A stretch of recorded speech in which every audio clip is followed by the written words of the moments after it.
Minha esposa está aqui, Deise.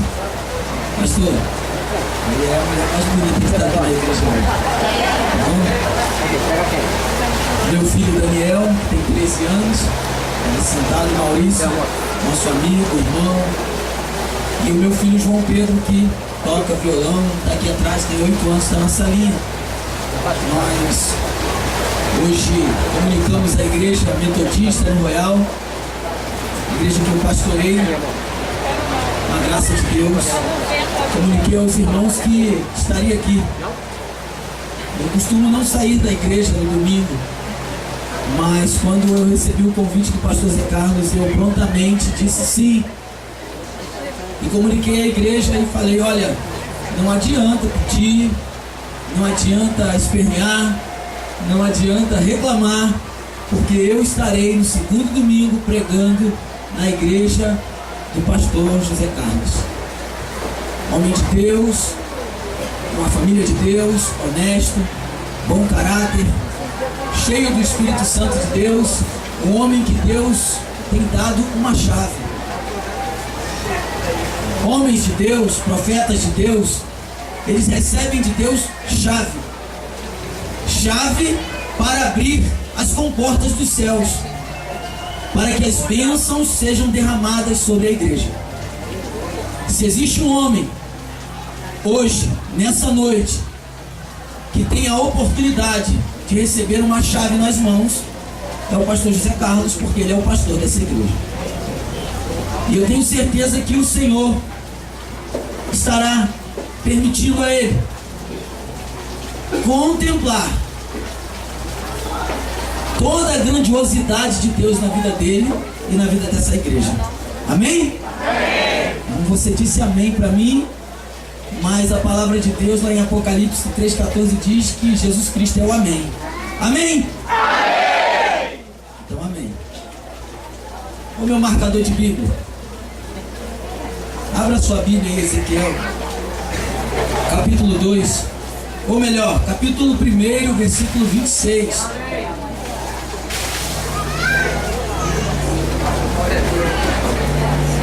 Ezequiel capítulo 1, versículo 26, a visão da glória divina.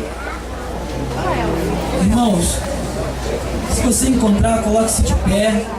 Este é um hábito de um povo chamado metodista, ler a palavra de Deus em pé.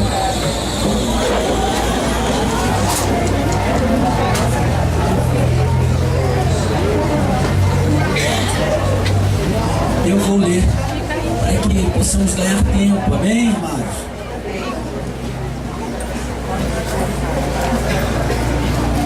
Ezequiel capítulo 1, 26 diz assim: a visão da glória divina. Por cima do firmamento que estava sobre a sua cabeça havia algo semelhante a um trono, como uma safira. Sobre esta espécie de trono estava sentado uma figura semelhante a um homem.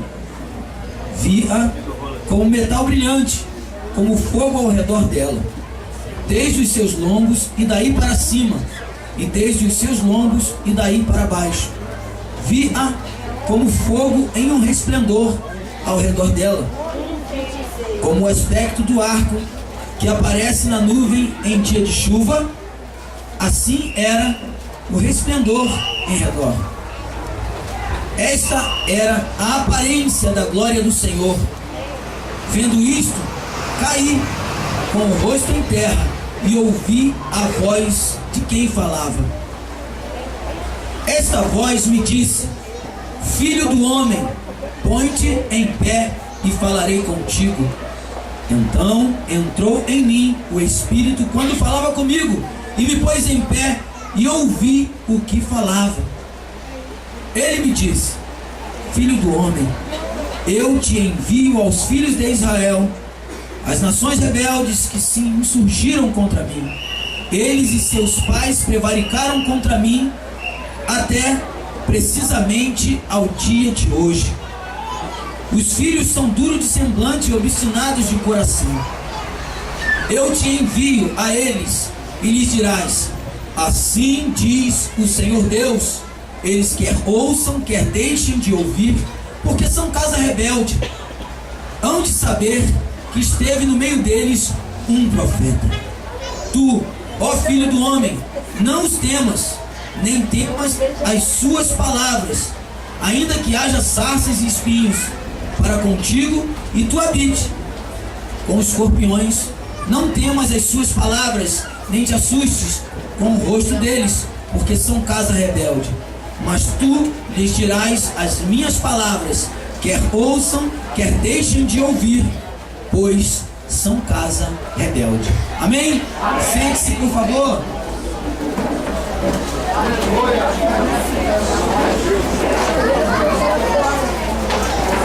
Eu estive 3 dias envolvido em um congresso em Volta Redonda.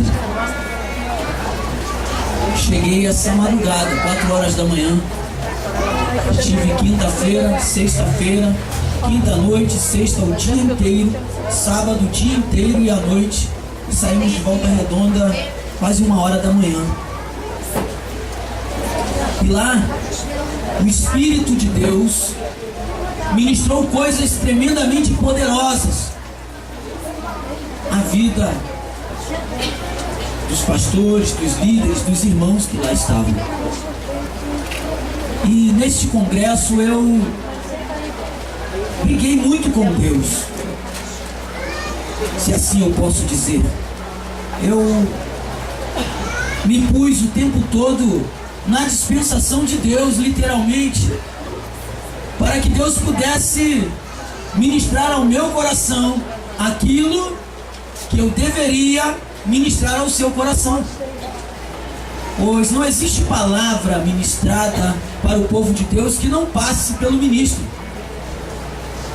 Nós não podemos simplesmente acreditar que abriremos a palavra, ministraremos aquilo que estudamos ou conhecemos, sem que esta palavra ela seja ministrada à nossa vida. Pois nós precisamos todos os dias ser pelo Espírito de Deus reposicionados, para que então a obra de Deus continue tendo sentido no meio de um mundo que precisa de libertação. Diante destes dias, eu pude ler, estudar e ouvir aquilo que o Espírito falava comigo, e o que ele também falará com você nessa noite. E por isso respeito ao tema, o respeito à voz de Deus. Nós abrimos aqui a palavra e começamos a fazer a leitura no capítulo 1 do versículo 26 de um texto que foi ministrado como comissionamento a um profeta. Um homem de família de sacerdotes chamado Ezequiel, um homem de família que caminhava no sacerdócio de Deus. Texto escrito mais ou menos em 622, 595 a.C., chamado de um homem. Nós percebemos que todos os profetas maiores do Antigo Testamento, todos os profetas maiores, quando foram comissionados por Deus, eles tiveram a visão da glória de Deus. E todos eles ficaram perplexos, porque em seus corações havia a convicção de que todos eles eram falhos, homens que precisavam ser transformados por Deus em homens segundo o coração de Deus, para poder ministrar a palavra de Deus. Eu creio que nessa noite o Senhor te convidou, te trouxe aqui, noite em que se celebra o 4º ano de vida, de uma vida próspera e eterna dessa igreja. Digo eterna porque para o Filho de Deus e para a Filha de Deus não existe vida longa, existe vida eterna. Vida longa é para aqueles que ainda não decidiram declarar Jesus como Senhor da sua vida. Vida eterna para aqueles que levantaram as suas mãos um dia e disseram: Jesus Cristo é o Senhor da minha vida. Vida eterna porque chegar-se-á o tempo onde o Espírito de Deus virá buscar a sua noiva, a sua igreja, o povo que se chama pelo nome do Senhor. E então, quando começamos a observar o texto, percebemos que, entre muitas questões, existe uma visão teofânica de um jovem homem que agora começa a contemplar a glória do Deus de Israel. Embora nesse período o povo já não tinha mais convicção de que pudesse ser povo eleito. Já não existia mais convicção de que esse povo era a nação escolhida por Deus. Já não havia mais essa certeza, porque havia pecado no meio do povo. O povo tinha sido levado cativo. Estava metade do povo na Babilônia, outra parte do povo feita cativa em Israel. E agora já não havia mais esperança. E como muitos de nós que aqui estamos, em alguns momentos, tantas questões se levantam contra nós, tantos problemas aparecem diante da nossa visão, tantos questionamentos vêm contra a nossa vida, que em alguns instantes nós paramos e pensamos: será que verdadeiramente somos filhos eleitos? Será que verdadeiramente fomos comissionados para fazer aquilo que o Espírito de Deus deseja fazer? Você precisa saber que não muito depois destes dias, Jesus virá. Alguns estão brincando de ser cristãos. Alguns não estão entendendo a grandiosidade do chamado de Deus em suas vidas. Alguns não conseguem perceber que pessoas são mais importantes do que coisas. Alguns estão sendo levados pela ganância, pela inveja e por tudo aquilo que corrompe a alma humana. Deus conta com você, irmão e irmã, que é diferente, para fazer a diferença. Deus conta com cada um de vocês que aqui estão para fazerem a diferença onde vocês estão estabelecidos. Nestes dias, o Espírito de Deus tem clamado e o povo não tem entendido. Existe um clamor do Espírito Santo de Deus para uma igreja que está em um país chamado Brasil, que precisa retomar o curso da sua caminhada e convidar o Espírito de Deus para que venha o avivamento sobre o Brasil. O que Deus ministra ao coração do profeta é o que Deus ministrou em Pentecostes. Nós temos 3 grandes avivamentos no meio do povo de Deus históricos. O primeiro deles é Pentecostes. Pentecostes, quando a igreja foi ministrada pelo Espírito Santo de Deus, quando a igreja foi selada com fogo, batizados com o Espírito Santo e com fogo. É como se o Espírito pegasse você, colocasse você em um arco, porque a palavra mais próxima do original quer dizer Deus te arremessa na direção de um alvo. É como se o Espírito de Deus pegasse você, colocasse você em um arco e arremessasse você na direção do coração de Deus, e chegando lá, você é queimado, um fogo queima a tua alma e faz de você uma brasa viva para incendiar a sua casa, a sua família, o bairro onde você está inserido, e também o Rio de Janeiro, e depois o Brasil e os confins da terra por onde Deus quer nos levar.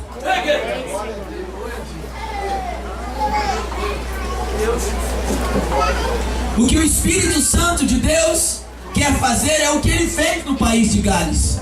Um país pequenininho, próximo da Inglaterra, ao lado de Londres, que em algum tempo atrás, crianças clamavam, oravam, jovens saíam pelas ruas, iam pelo supermercado, e quando viam alguém doente, eles diziam: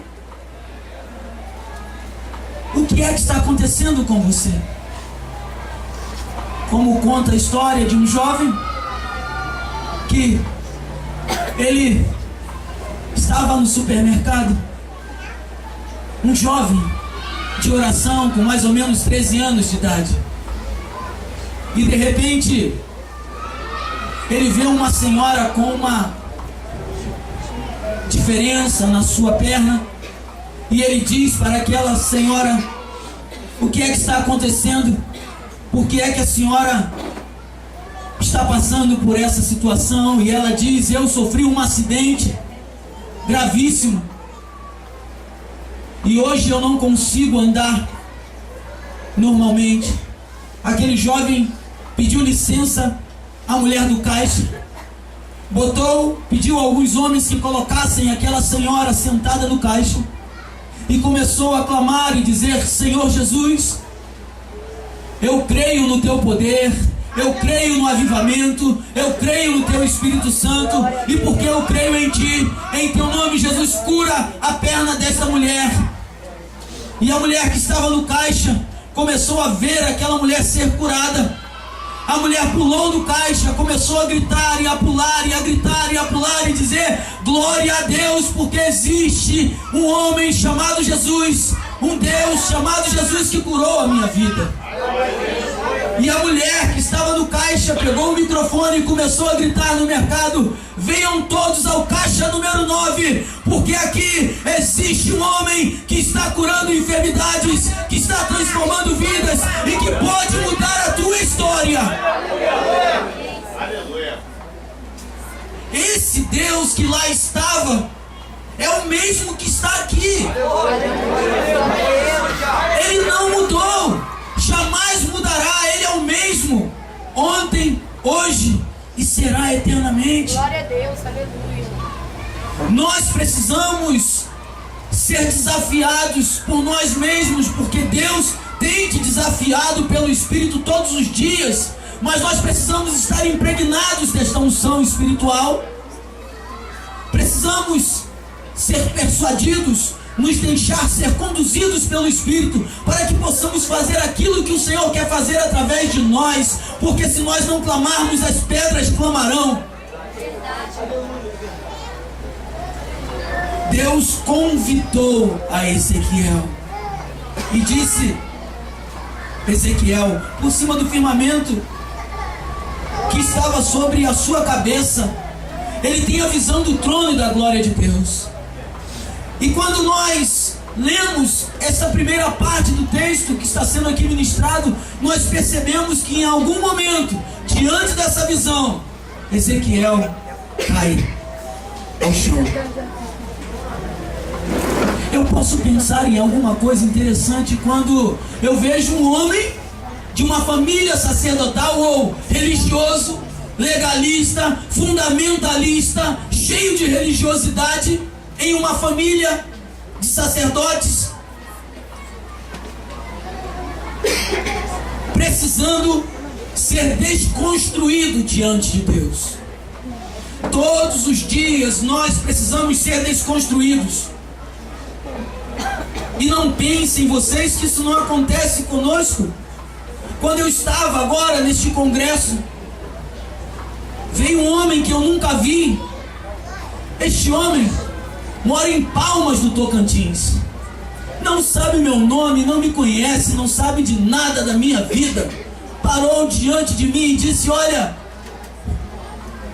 não deixe que o conhecimento impeça você de ver a glória de Deus. Eu falei para ele: você está aqui como visitante, convidado. Eu falei: fui convidado. Você exerce algum ministério? E eu falei: sou pastor da igreja metodista. Ele disse: vocês estudam muito e muitas vezes isso atrapalha vocês. Não racionalize o que é espiritual. Não queira colocar a razão à frente do Espírito Santo de Deus. É bem isso que Deus está dizendo a Ezequiel quando ele contempla a glória de Deus. Olha, você tem uma família que te instruiu na lei, que te ensinou, que mostrou para você as letras. Porém agora é preciso eu desconstruí-lo pelo meu Espírito. Saiba você, se você se sente caído, chegou o momento de o Espírito te levantar. Todas as vezes que você se sente abatido, debilitado, quebrado, o Espírito de Deus entra em você, porque é isso que está dizendo. Esta voz me disse: filho do homem, põe-te em pé e falarei contigo. Deus não deseja nada além do que levantá-lo.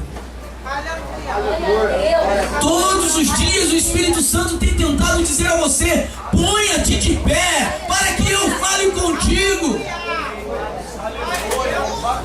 Deus não faz acepção de pessoas, não olha para você e te vê inferior a ninguém.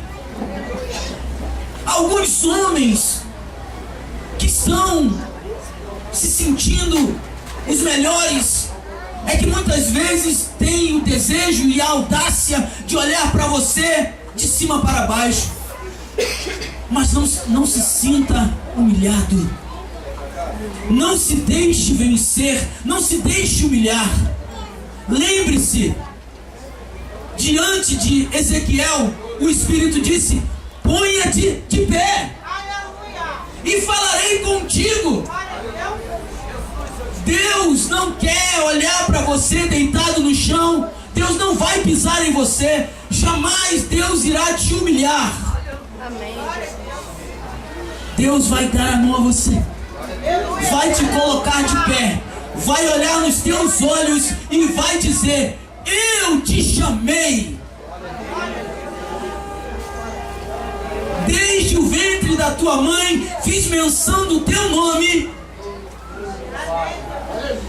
para que você vá e dê frutos, e os teus frutos permaneçam para a glória de Deus Pai. Nós, homens e mulheres de Deus, precisamos estar certos e convictos do que Deus tem a realizar em nossas vidas. Convicção. Eu posso dizer para você que na Bíblia nós temos muitos homens convictos na promessa de Deus. Quer que eu fale para você um deles? Elias. Lá no capítulo 18 de 1 Reis, Elias se coloca diante de Acabe e desafia a Acabe, a Jezabel e aos profetas de Baal. Isso chama-se fé, convicção e esperança. Para que o céu se abra sobre a sua cabeça, para que você entenda o chamado profético de Deus sobre a sua vida, você precisa estar convicto de que Deus te ama, te chamou e vai te ungir para um novo tempo, um tempo de vitória na presença dele.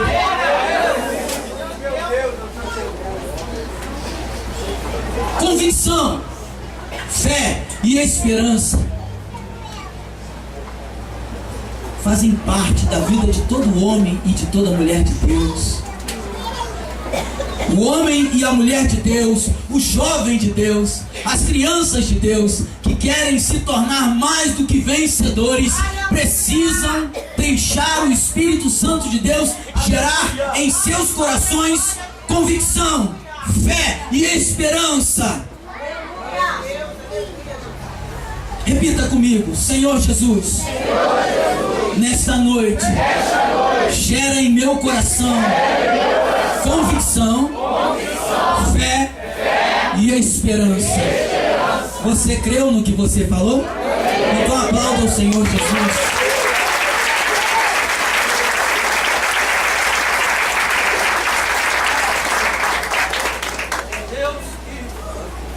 Isso é o que Deus tem para você. Para mim. É o que Deus tem para nós. O texto ele continua. Ele me disse: Filho do homem, eu te envio aos filhos de Israel, as nações rebeldes que se insurgiram contra mim. Eles e seus pais prevaricaram contra mim até precisamente ao dia de hoje. Quem tem tentado contra a tua vida até o dia de hoje? Não é a tua família, não são os seus irmãos, não é o seu pai, não são os seus filhos. Quem tenta contra nós é Satanás, irmãos. Seus demônios, são eles que conspiram contra nós. É o espírito de Jezabel que conspira contra nós. Mas se eu voltar um pouquinho na palavra de Deus, se eu sair do versículo 18, do capítulo 18 de 1 Reis, e voltar só um pouquinho no capítulo 17, eu vou perceber que Deus chama Elias e manda Elias ir até Sarepta, porque lá existia uma viúva que estava passando necessidade. Me ajuda aí a pregar. Estavam passando necessidade. Sarepta era uma cidade fenícia e Jezabel havia saído de lá. Entenda isso. E Deus manda Elias exatamente lá na cidade de Sarepta, uma cidade sirofenícia, a uma mulher sirofenícia, para dizer: olha, faça um milagre na vida dela, porque quando Jezabel se levantar, você vai se lembrar que eu sou Deus que muda a história até dos sirofenícios. E se Jezabel, sirofenícia, pensa que é alguma coisa, eu, o Senhor, sou mais poderoso do que ela. Deus gosta de trabalhar assim na história. A Bíblia ela não foi escrita de qualquer maneira. É questão de entendimento, leitura, conhecimento. Agora o povo de Deus perece porque falta o conhecimento, falta a leitura. Nós queremos ver o céu aberto todos os dias. E veremos, mas para isso nós precisamos ter entendimento das coisas que o Senhor nos pede. Querer ser pastor, muitos estão querendo. Querer amar as pessoas, poucos querem. Muitos acham que ser pastor é ter poder. Ser pastor é ter misericórdia. Ser pastor é ser perdoador. Ser líder é amar incondicionalmente. Ser cristão é ser servo de Deus ao extremo.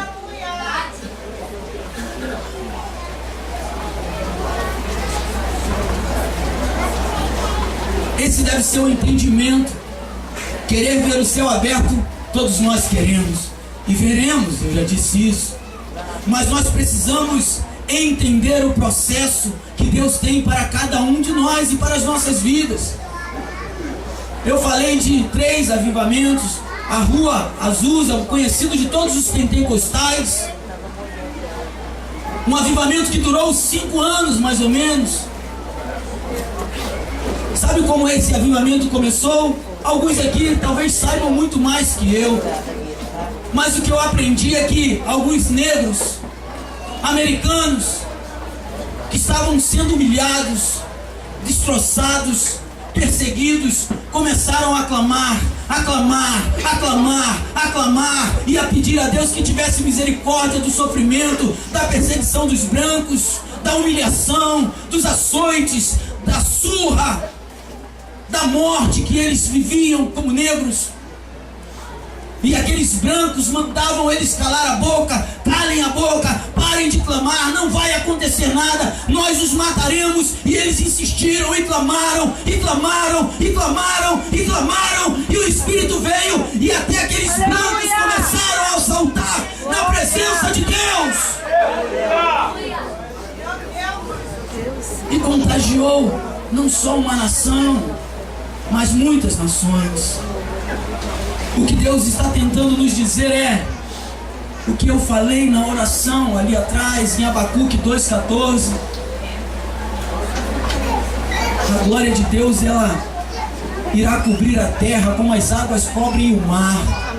Mas para isso nós precisamos ativar o coração de Deus através de uma vida digna, de uma vida sensata, de uma vida honesta, de uma vida transformada pela renovação do entendimento. A mente de Cristo precisa habitar a tua mente. Nós precisamos ser todos os dias lapidados. Precisamos todos os dias deixar o Espírito operar as mudanças necessárias. Uma igreja de 4 anos não se faz do dia para a noite. É choro, é lágrima, correria, cansaço, humilhação, alguns momentos de enfermidade. Uma igreja de 4 anos se faz com muitos homens e muitas mulheres que decidiram não ouvir a voz da contenda, que decidiram não ouvir a voz da prevaricação, não desejaram ser casa rebelde, mas ao contrário, desejaram ser homens e mulheres cheios do Espírito Santo de Deus, capacitados para toda boa obra debaixo do céu. Homens e mulheres que sinalizam o reino, não através de palavras, mas em vida e em verdade.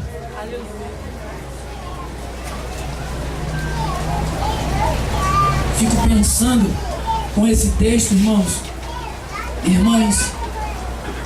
Algum tempo atrás, esteve no Brasil uma profetisa missionária americana e ministrando a uma certa igreja e a um povo, disse: Deus está dando uma segunda chance para o avivamento no Brasil. Deus está dando uma segunda chance para o avivamento no Brasil. E aquela igreja clamou, adorou, deu glória a Deus, ficou de pé, aplaudiu. Isso não é motivo de alegria não, irmãos, é motivo de tristeza.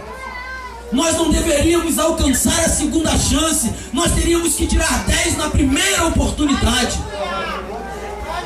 O avivamento passou e foi parar na Argentina. E muitos na Argentina foram impactados pela glória de Deus quando esta glória veio para nós. E nós muitas vezes abrimos a Bíblia e questionamos o povo de Israel. Veio para os seus, mas os seus não o receberam. E a gente julga quando Deus tem vindo para nós e nós não temos recebido o poder de Deus como deveríamos recebê-lo.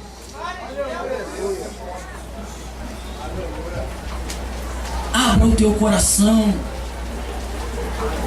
Os teus conceitos não valem nada diante de Deus. Os teus preconceitos não valem nada. Você é teólogo? Parabéns, eu também sou. Formado e bem formado. Não vale nada se o Espírito de Deus não habitar a minha vida. Não vai adiantar nada. Vou passar o tempo todo falando para você de muito conhecimento, mas naquele grande dia, quando você for assunto aos céus nas nuvens, eu vou ficar. Porque eu apliquei ao meu coração a teologia, mas esqueci-me de adorar ao Senhor. O que Deus tem procurado não é teólogos. A teologia nos forma e forma muito bem, mas Deus tem procurado são verdadeiros adoradores que adorem ao Pai em espírito e em verdade. Isso é o que o Espírito de Deus tem procurado todos os dias. Homens simples, cheios do caráter de Deus. Homens simples que quando passam pelas ruas as pessoas sentem prazer em dizer: ali vai um homem, ali vai uma mulher de Deus. Não basta pular, não basta voar, é preciso se converter. Muitos estão pulando, falando em línguas, dando salto mortal, falando glória para tudo quanto é lado, mas não conseguiram ainda sentir a presença do Espírito moldando os seus caráteres. E para isso Jeremias diz: passou a cega, findou o verão e nós ainda não fomos salvos. Seja curado nessa noite, seja livre nessa noite.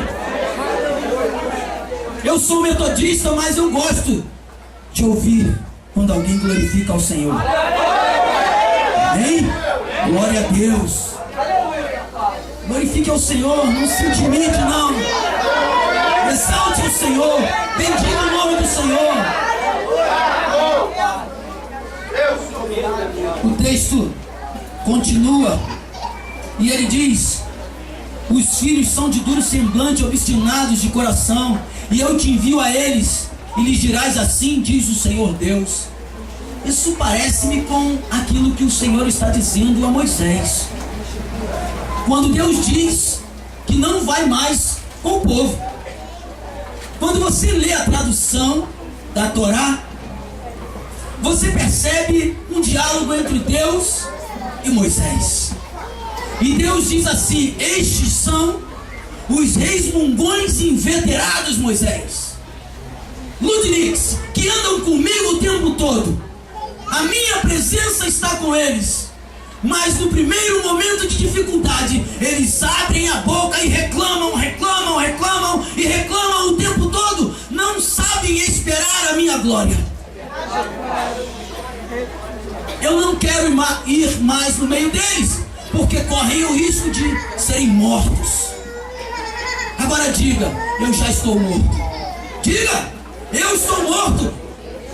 Irmãos, você não morreu para o pecado, não nasceu para a justiça de Deus. Diga: eu estou morto para o pecado, e nasci para a glória de Deus, para uma vida abundante.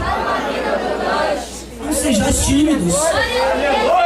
Eu não vou pedir você para dizer aquilo que eu não diria. Lembre-se, coloque o seu coração diante de Deus. Você não está colocando o coração diante de mim. Coloque diante de Deus. Diante de Deus. Você precisa agir desta forma. Eles quer ouçam, quer deixem de ouvir, porque são casa rebelde. Hão de saber que esteve no meio deles um profeta. Levante a sua mão. Isso, diga: eu sou profeta de Deus para essa geração. Aleluia. Você precisa ter convicção. E se você não clamar, as pedras clamarão. E se você é profeta, você precisa denunciar o pecado, anunciar a salvação, ministrar vida sobre as pessoas. Seja alguém capaz de ministrar vida.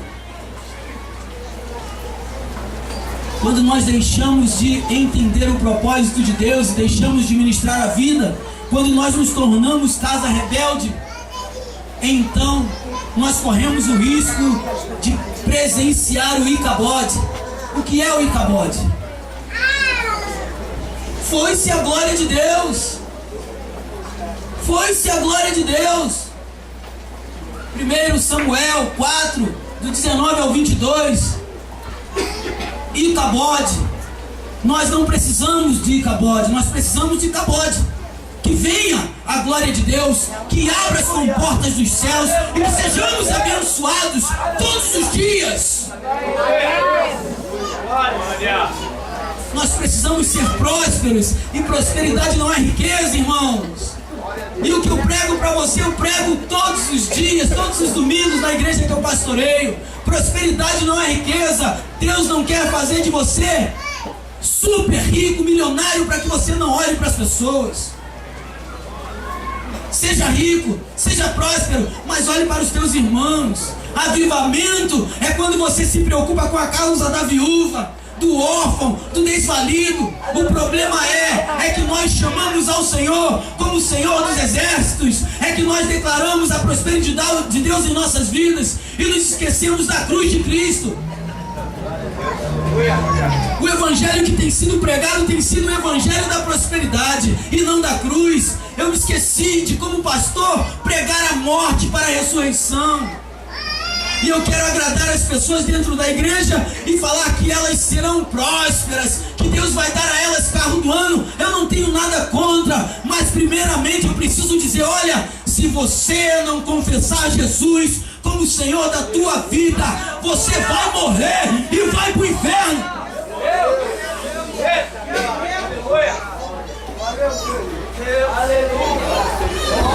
Tá difícil, né? Não é esse pastor que vocês conhecem.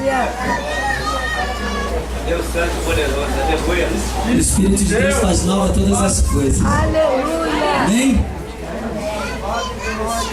A glória de Deus não foi. Diga, a glória de Deus permanece sobre a minha vida.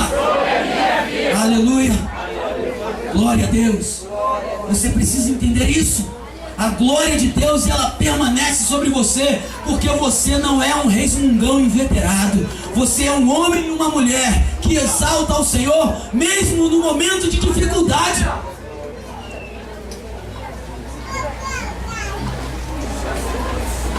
E quando não tiver forças, convide alguém para ficar ao seu lado para agradecer por você. Não é, irmão João? É assim, irmãos. Nós precisamos ter essa consciência de que em alguns momentos nós não temos a mínima condição de dizer nenhum glória a Deus. Mas nós precisamos olhar para o lado, para os irmãos que estão ao nosso lado, para os irmãos que caminham atrás de nós, para os irmãos que estão à nossa frente. Nós não podemos ser orgulhosos. Precisamos dizer, olha, me ajuda, eu preciso de uma oração. Eu preciso do teu braço forte ao meu lado. Experimente pedir ao Senhor e Ele enviará alguém para orar com você. A questão é, eu não quero alguém que ore, eu quero alguém que me dê as coisas. Não espere que as pessoas te dêem nada. Ore e peça a Deus que Ele faça por você aquilo que precisa ser feito. Aleluia!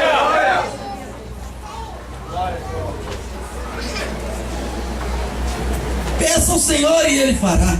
Amém? Estou caminhando para o final. Tu, ó filho do homem, não os temas, nem temas as suas palavras. Ainda que haja sarças e espinhos para contigo, e tu habites com os escorpiões, não temas as suas palavras, nem te assuste com o rosto deles, porque são casa rebelde. Olha que interessante. No Evangelho de Marcos, nós temos um comissionamento de Jesus ali no capítulo 16, não é? Deus envia, Jesus envia o povo. E o que Jesus diz? Ide, pregar o Evangelho a toda criatura. Se creres e for batizado, será salvo. Se não creres, será condenado. E estes sinais irão contigo. Se beberes alguma coisa mortífera, não te fará dano. Se pisarem em serpente, elas não te matarão. Tu ressuscitarás mortos. É basicamente, Jesus está mais uma vez reafirmando aquilo que está sendo dito aqui em Ezequiel. Porque ele diz, olha, tu, ó filho do homem, não temas. Você não precisa temer nada. Mulher de Deus, não temas. Se você prega dentro da tua casa e alguém te afronta, não tenha medo. Mas também não afronte as pessoas. Ore por elas em silêncio. Entra no banheiro, entra no teu quarto. Não afronte as pessoas. Ser profeta não é Já pensou se Deus falasse todas as verdades que tem para falar para nós? Será que nós estaríamos de pé? Em nome da verdade, muitas pessoas têm matado muitos irmãos. Saiba que a tua verdade em todo tempo não será a verdade de Deus. Porque Deus é amor. E muitas vezes nós usamos a nossa verdade para ferir os irmãos.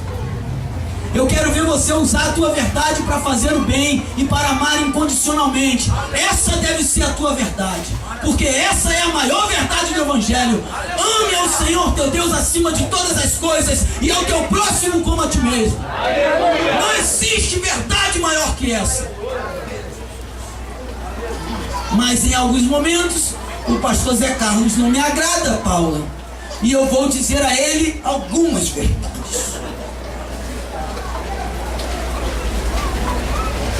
Quantos estão aqui desde o fundamento dessa igreja? Quantos estão aqui desde o início? Quantos chegaram aqui no primeiro dia? Quantos de vocês viram entrar, passar por aqui e ir embora? Muitos passaram por aqui e foram embora. Eu não quero dizer que você foi culpado, mas eu quero dizer para você: cuide para que ninguém saia por causa de você. Aleluia! Tá? Cuide-se, porque quando saem, os pastores é que pagam e dizem: o pastor nem foi atrás. Mas o pastor se esmera, o pastor ora e chora, o pastor prega. Mas o que o pastor da igreja fala não serve, eu vou buscar em outro lugar. E quando chega em outro lugar, outro homem de Deus diz: olha, chegou o tempo de você ser exaltado. E você não pensa duas vezes para ferir o teu rebanho, não pensa duas vezes para ferir o teu pastor, não pensa duas vezes para ir embora. E depois quem vai assumir o ônus da tua tristeza é o teu pastor. E não só isso, muitas vezes o pastor percorre céus e terras para fazer um prosélito. Sabe o que é isso? Para fazer um servo. E depois, muitos de nós o fazemos duas vezes mais filhos do inferno. Olhamos e porque não vamos com a cara do irmão, colocamos ele para fora. Não serve. Eu vou dizer uma coisa para você, só porque Deus mandou, porque isso não está inserido na mensagem. Vou dizer a você agora: não despreze a vida dos teus líderes. Isso não está aqui. Isso está lá, vindo aqui agora. Não desonre aos teus líderes. Não adianta você desonrar publicamente e na hora de pedir perdão, pedir a ele sozinho. Seja um homem e uma mulher de Deus. Se desonrá-lo, chegue publicamente e o honre também. Ame-o publicamente. Não seja de dura cerviz, porque se teu rosto for duro, a palavra de Deus diz que fará o rosto dos homens e das mulheres de Deus como um diamante, e será mais duro do que o teu. Quer ver a glória de Deus ainda? Querem ver a glória de Deus, irmãos? Amém. Querem ver o céu aberto? Amém. Digam: Senhor, em nome de Jesus, perdoa-nos, Senhor, nestes 4 anos, por todas as falhas que cometemos, Senhor, e nos ajuda, Senhor Deus, a fazer e estabelecer a tua vontade e o teu reino nesta igreja e onde quer que o Senhor nos enviar. Aleluia! Aplauda o Senhor aí, em nome de Jesus. Final: mas tu lhe dirás as minhas palavras, quer ouçam, quer deixem de ouvir, pois são rebeldes. Hoje, Deus, hoje, neste exato momento, Deus manda dizer a vocês que não os vê como casa rebelde. Deus tem visto vocês como preciosidade aos olhos. Deus tem visto vocês como homens e mulheres que batalham, que lutam e que buscam a vontade de Deus, e é por isso que vocês estão de pé neste lugar. Continuem buscando ao Senhor enquanto se pode achar, invocando ao Senhor enquanto Ele está perto, pois bem perto Ele está daqueles que o clamam. Vamos ficar de pé em nome de Jesus.